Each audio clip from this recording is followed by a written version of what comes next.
This lab is the Identification of Hydrates Lab, made by Joanna, Chloe, Mo, and Z.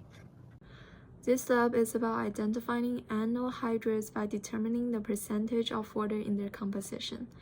Hydrates are ionic compounds that contain water molecules in their crystal structure. When heated, the water molecules are driven off, so leaving behind an anhydrous salts. For our pre-lab hypothesis, if the annual hydrate is heated, the mass loss due to water evaporation can be used to calculate the percent water, allowing us to identify the compound from the given list of hydrates.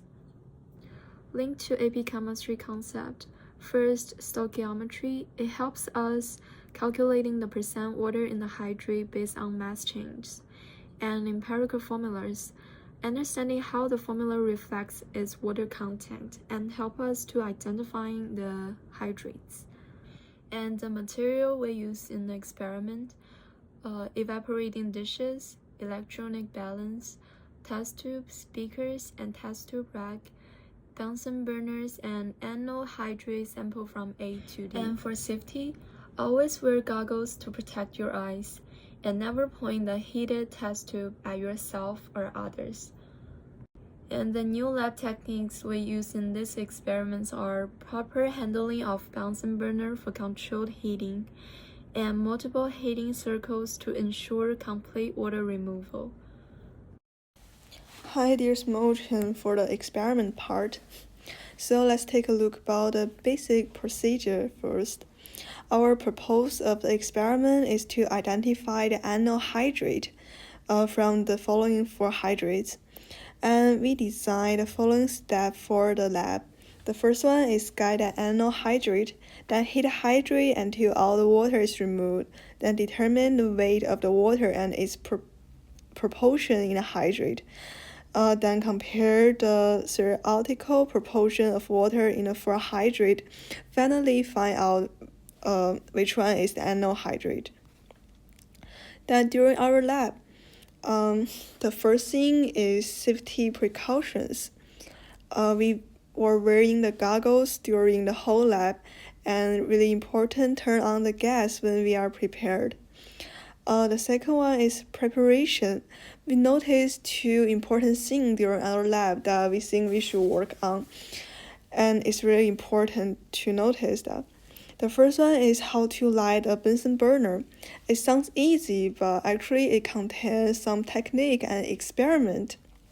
So the first thing is make sure the burner is stable.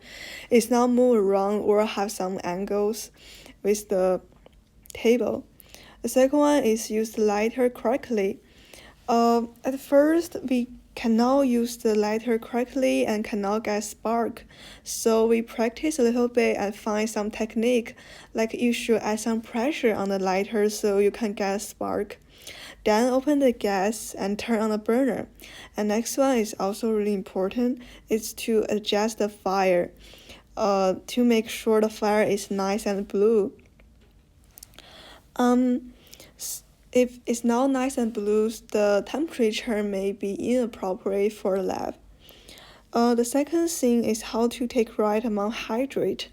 So we designed 3 grams of hydrate for each trail, but it's hard to control to take the right amount of hydrate, so we decided to use the scoopula. And on the right side, you can see there are 2 pictures during our lab. So at first, we didn't stir the hydrate while heating, and then we realized that it could take too long to heat and lead to uneven heating of the hydrate. So we use a scoopula to gently stir the hydrate to accelerate its decomposition. And the next page is our data. On the left side, you can see there's our data from the 3 trails. So for the trails 1, we got 2.33% of water in the hydrate, and in the trail 2, we got 2.0%. The trail 3 is 6.52%, and in average, we got 2.84% of water in the hydrate. And on the right side, we can see there's 2 pictures from the trail 1 and trail 2. Here's the weight of the hydrate after heating. And the last part, why we choose to heat hydrate and calculate the water proportion. That is because the weight change is easier to determine, and we also consider the property of hydrate. The water of crystallization will be released upon heating. But also there's still a problem remain that we cannot determine by observation when all the water of crystallizations have been released and when the compound begin to react with oxygen in the air and oxidize. Because obviously if the hydrate dilutes all the water and start to oxidize, the way that we got will be inaccurate. However, it's hard to determine when the hydrate start to oxidize because it remain the same shape and same color for the all time. That's it. Hi, my name is Chloe Hugh, and I'll be going through Section 3 of the Hydrates Lab. So in conclusion, we identified sample A as barium chloride, which according to our pre-labs had a theoretical yield of 14.8%. Although our actual percent yield of water was 2.33%, 2%, and 6.52%, but although these values were not very close to the theoretical yield, we thought that the other theoretical yields of the other samples were too much greater, such as they were ranging between 40 to 50% and could therefore be ruled out. In the end, we decided that our actual yields are most consistent with the hypothesis that sample A is barium chloride.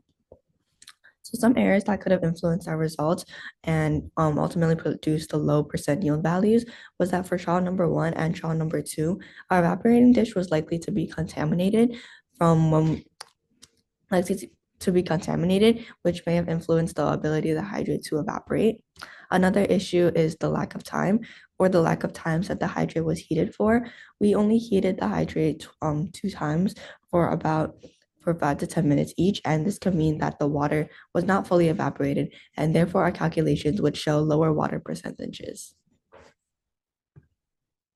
So to validify our data, we compared it to other groups who had percent yields of 28.9% and 41.7%. So comparing our percent yields, the other group's percent yield of 41.7% was similar to our trial number 3 percent yield, being 44.05%. We decided that the values obtained about the percent water from trial number 1, trial number 2, and this group's trial number 1, with being 15.14%, 13.51%, and 28.9% respectively.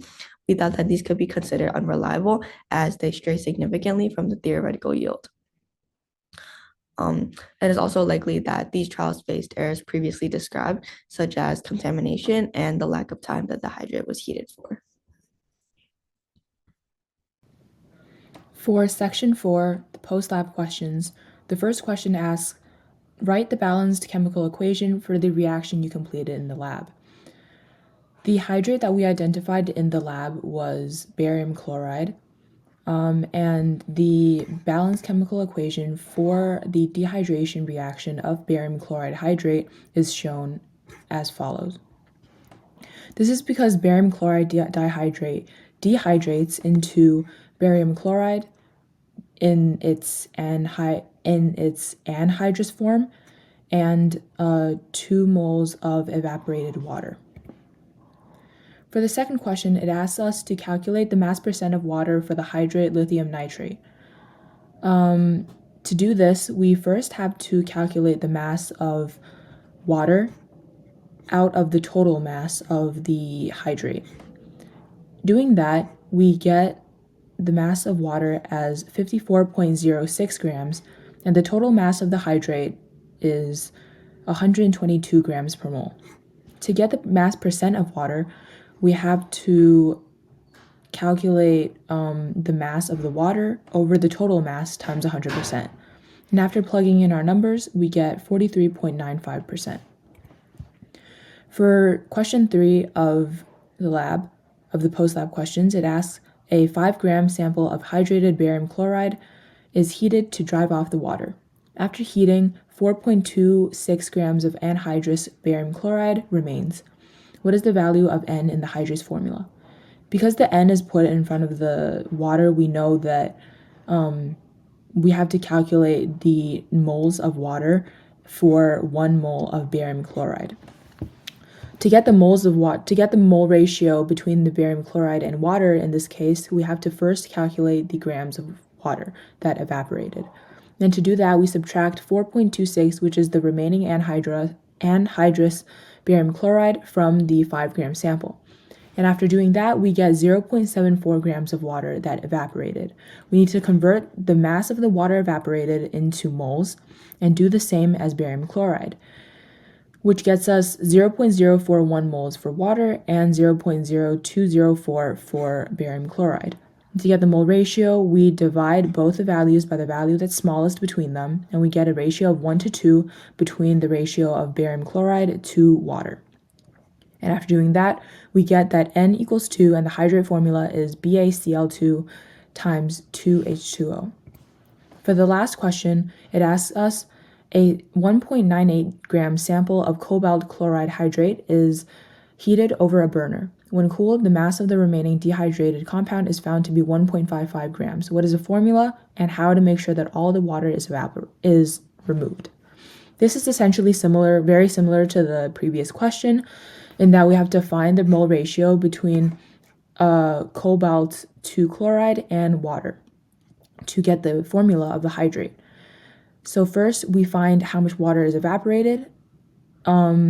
The grams of water evaporated was found to be 0.43, and to convert that into moles, we get 0.024, and for cobalt 2 chloride, we get 0.0119.